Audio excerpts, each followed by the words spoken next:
Shabbat Shalom. You've heard a lot about choices, and we're not done yet, but it's annoying, isn't it, that we have choices?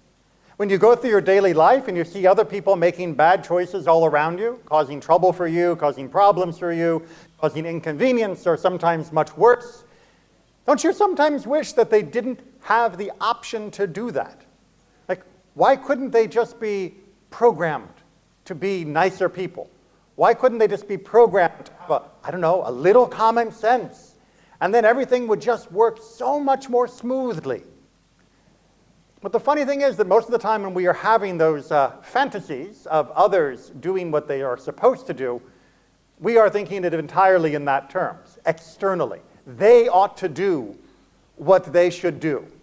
Me, I'm doing fine. I don't need any fine-tuning on my choices. I am flawless. But are you really flawless? Because if you are flawless, then you have no choice at all. Let me come back to that in a little bit, but before I do, I must acknowledge that within Judaism there is a deep tension within our tradition about whether or not we have complete free will, or whether or not we are in some way, shape, or form being determined in our actions by Adonai. Whether God is the true architect of our lives, that we are fated, divinely driven to do what we do. Now, I imagine that within this congregation, some of you have already picked your side of whether or not you think it's only logical that indeed we have free will, or it's only logical that a truly omniscient, omnipotent, and omnipresent God would be determining our actions. But let me show that it's not quite so easy to draw those sides. And of course, if you're on the second side, who are you to think you actually pick the side you're on? That means God must have told you what side you were supposed to be on. But we'll come back to how you have what you think of yourself if we're going to have a predeterministic world in a little bit. So within our tradition, we see phrases such along the lines in Bereshit Rabbah, the great Midrashic collection, that for every blade of grass, there is a mazel, the original meaning of the word, not good luck, but the original meaning of the word, meaning an agent of God, an angel, that smacks it and tells it, grow. That for indeed, every single blade of grass, these manifestations of God's will, these malachim, these agents, these representatives of God, are commanding each and every blade to grow, when and how and where, which sounds pretty deterministic to me. I mean, if a blade of grass is being completely shepherded in its existence by God, then certainly we must too be shepherded in our existence. God's omnipotence can brook no other force within the universe. If God is truly the singular and only power within the universe, then what small reservoir of power would there be reserved for the free choice of individuals? We too must be along for the ride. However, on the other hand, and in Judaism we always have lots of extra hands, we see from Rabbi Akiva in Pirkei Avot, who argues that indeed, yes, everything is foreseen, meaning that God, being omniscient, being all-knowing, being a being outside of time and space, has already seen all of existence revealed before him like a tapestry, and thus God knows what we will do at any given moment, because from God's point of view, we have already done it. But, says Rabbi Akiva, free will is given. It is granted. It is gifted to us. We are given the ability to make a choice. Now, how do we square that with God's ability to know what we'll do? After all, if you know what I'm going to do, doesn't that mean that you are commanding me to do it? Because if I did something differently, then you would have been wrong, but if you couldn't be wrong, then I must have been slated to do what I actually did. Following the objection here? Says our tradition along the lines of Rabbi Akiva, it's not a problem. It's not a problem because God doesn't see what you're going to do before you do it. God sees what you're going to do after you did it. It's just as far as you know, you haven't done it yet, but as far as God knows, you always have. I know I lost a few there.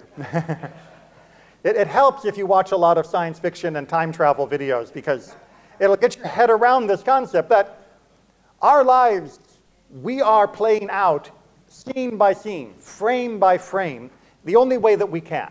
We are locked into this temporal existence. All we can but do is choose what to do next. But from God's point of view, God is not along for the ride with us. It's not as though God is waiting for tomorrow to happen and is predicting what's going to happen, because God is not locked into this film strip with us. God is outside of that strip and can indeed unroll it and look at any frame that God wishes along the entire long arc of all of eternity. And so while we may think that we're making a decision on Monday, God has in front of him the repercussions of our decisions on Tuesday. We still have free will on Monday, but God knows what's going to happen because from God's point of view, it already has. We good? So where does that leave us? Are we completely free then to do anything we want? Has God abdicated all opportunity to intervene within the world? Does God have no say at all then in history? Is free will so radical that we have now put God so far outside the universe that God might as well not be there? The philosopher God that is often talked about in certain Greek ideas? Obviously not, or else we wouldn't be here this morning. Instead, Judaism essentially comes up with a compromise and says everything is in the hands of God except Yirat Shamayim, except for our awe of heaven. Now, as usual, a short sentence in the Talmud usually involves a few dozen books of explanation. I'm not going to keep you for all of those books, but let me give you a brief understanding of what this means. Everything's in the hands of God. Yes, indeed, God is the architect of the world and is intimately involved in its continuing unfolding. That the overall arc of this world and its history is being nudged along by God. God does make decisions regarding who, where, what, when, and why. Will this person be born at this time or born at that time? Will this person be born under these circumstances or those circumstances? But the one thing God does not control is in fact the most important. Yirat Shamayim, the awe of heaven, is an idiom, a metaphor within rabbinic thinking for our own moral compass, for how we choose to act, what we do with what we were given. Yes, I had no choice in being born in San Diego in 1972. That was beyond my power.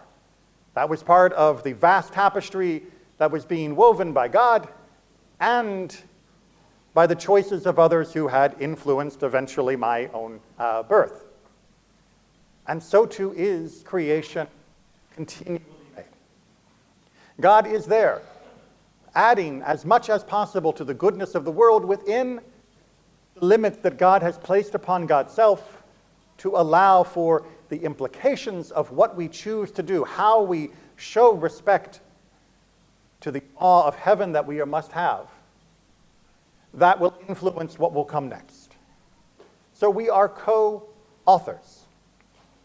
And indeed, the most important role. You see, the alternative, to go back to my original idea of people being forced to do what I think is right. Well, God already has that. They're called angels. Angels already do what God wants them to do. Judaism doesn't have the idea of fallen angels or angels that rebel against God. Angels are pure manifestations of God's will. That's what a messenger is. They are acting as an agent. They have the authority because it has been granted. God grants such authority to something that is going to choose to do something wrong. Angels do what they're told, and they do it perfectly. And that's wonderful and great, and indeed we need the emanations of God into the world in order for us to live and be sustained. But it's also, in many respects, meaningless. What good is it that an angel does good if the angel could never have done wrong? What does it matter? That's not a moral accomplishment for the angel. They don't get a gold star from God for doing the right thing. That's what they were built to do. And on the other end of the spectrum, we have animals. Animals have all the choice in the world, but they also have no moral responsibility. I know it may look like your cat is scheming, It's not. They're not evil, I promise. Because they don't know what evil is. Believe me on that. Theologically important statement. We may anthropomorphize them into having full moral conscience, but animals do not. They have proto-morality, social cohesion, depending upon the species, but they do not have the calculus, the ability, or the responsibility to make moral decisions the way that humans can. They have all the freedom of choice in the world. They can run up that tree to gather nuts or run over there to gather nuts. But they can never be held responsible for stealing someone's nuts because they have no moral soul to guide them in right and wrong. Humanity has been given that unique position. We have the ability to choose what is right and wrong. We have the freedom of our action that has been granted as a gift, as Rabbi Akiva said. But we have also been given responsibility that our actions will matter, that our choices will have an impact, that our choices will help co-author creation. And as such, we are different from both animals and angels. We are something superior in all meaningful ways to either category. And it is why our actions are so precious to God. It is why God reached out to humanity to try and guide us through the gifts of revelation and inspiration. It is why we come together to reinforce our understanding of what is right, what is wrong, of how we should live, of what we can do at times like this, at milestones for a family, in weekly services for a community, in the ongoing history of our people and people everywhere. We must hold on to this gift. We must appreciate the beautiful thing that we have been given. And we must be sure that we will actually use it correctly. Because what we do matters. If you take out nothing else from all of the readings and all of the talks today, remember that. God created the world so you would have a place where what you do matters. Shabbat Shalom.